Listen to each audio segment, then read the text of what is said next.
بسم الله الرحمن الرحيم.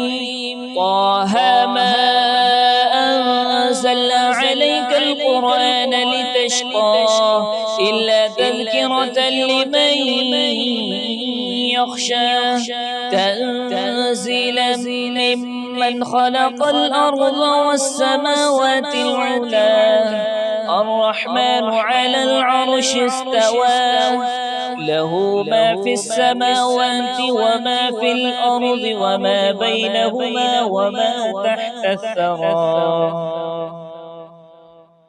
وإن تجهر بالقول فإنه يعلم السر وأخفى الله لا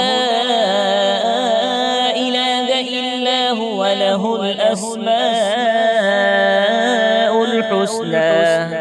وهل أتاك حديث موسى إذ رأى نارا فقال لأهلهم كثوا إني آنست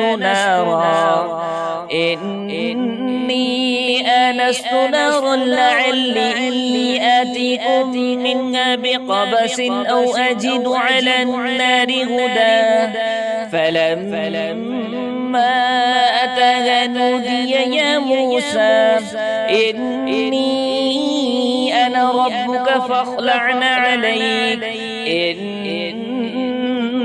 إنك بالوادي المقدس طوى.